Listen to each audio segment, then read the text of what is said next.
से कुछ ही देर पहले अमेरिका के नए नवेले राष्ट्रपति डोनाल्ड ट्रंप ने जीतते ही अपने समर्थकों के सामने स्पीच दी फ्लोरिडा के अंदर, जो कि उनका गृह राज्य है और वहां पर ट्रंप के पूरे इलेक्शन कैंपेन का हेडक्वार्टर भी है। तो वहीं पर ट्रंप के सारे सपोर्टर इकट्ठा हुए थे पूरे अमेरिका से और वहीं आकर उन्होंने स्पीच दी। और इस स्पीच पर पूरी दुनिया की नज़र थी कि ट्रंप आकर क्या बोलेंगे, किस देश के बारे में बोलेंगे, या सिर्फ वो फोकस करेंगे अमेरिका की डोमेस्टिक पॉलिटिक्स पर। तो खैर, जब उन्होंने अपने भाषण की शुरुआत करी कुछ देर पहले, तो सबसे पहले तो अपने समर्थकों का, अपने परिवार का और अमेरिका की घरेलू पॉलिटिक्स पर बोले। लेकिन उसके बाद जब वो अपनी फॉरेन पॉलिसी पर आए तो उसे देखकर चीन की नींदें उड़ गई होंगी। दरअसल डोनाल्ड ट्रंप ने कहा कि हम अब काम करेंगे अमेरिका को फिर से वेल्दी बनाने पर, फिर से अमीर बनाने पर, और इसके लिए हम चीन से अपनी कंपनियां वापस लेकर आएंगे। जी हां, उन्होंने स्पेशली चीन का नाम लेकर यह बात संबोधन में कही है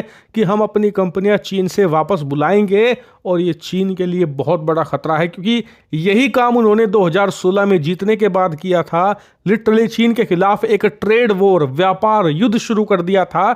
और उसके बाद ही आपने देखा कि कैसे चीन से कंपनियों का पलायन शुरू हुआ।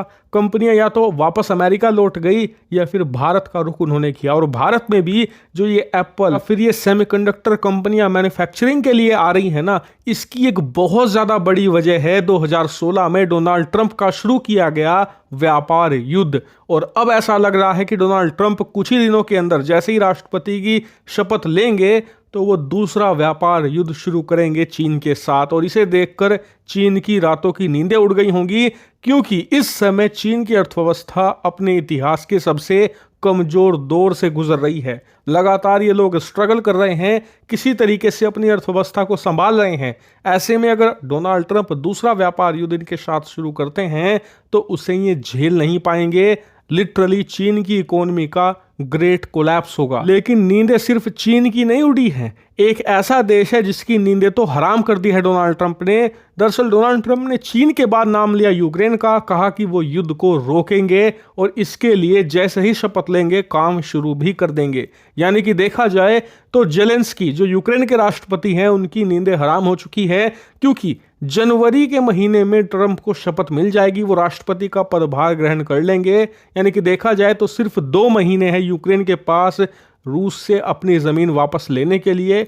उसके बाद ट्रंप का सपोर्ट मिलना इन्हें बंद हो जाएगा और बिना अमेरिकी सपोर्ट के यूक्रेन किसी भी सूरत में इस युद्ध को जारी नहीं रख पाएगा। नहीं, ट्रंप के संबोधन की सबसे बढ़िया बात यह रही कि ज्यादातर नेता जब चुनाव जीत जाते हैं ना, तो शुरुआत में तो बड़े बड़े वादे करते हैं, लेकिन उसके बाद कहते हैं कि हम सबको साथ लेकर चलेंगे, कि सहमति से पॉलिसी बनाएंगे और देश को एकजुट करेंगे। ट्रंप ने ऐसा कुछ नहीं कहा।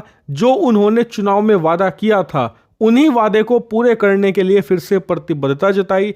चाइना और यूक्रेन को लेकर स्पेशली उन्होंने पूरा मुद्दा खड़ा किया था और उस मुद्दे पर वो टिके हुए हैं। चाहे पूरा अमेरिका अब क्यों ना उनका विरोध कर ले, वो चीन के खिलाफ व्यापार युद्ध छेड़ेंगे ही छेड़ेंगे और यूक्रेन का युद्ध खत्म करने के लिए कठोर प्रयास भी शुरू कर देंगे। और यकीन मानिए, इन दोनों ट्रंप के मुद्दों से, चाहे वो चीन का ट्रेड वॉर हो, यूक्रेन का युद्ध हो, इन दोनों से जितना फायदा अमेरिका को होगा ना, उससे कई गुना ज्यादा फायदा भारत का होगा। ऐसा क्यों, वो आपको मैं एक अलग से वीडियो में बताऊंगा, एक एक डिटेल के साथ। लेकिन फिलहाल ये समझ लीजिए कि ट्रंप एक्शन में आ चुके हैं।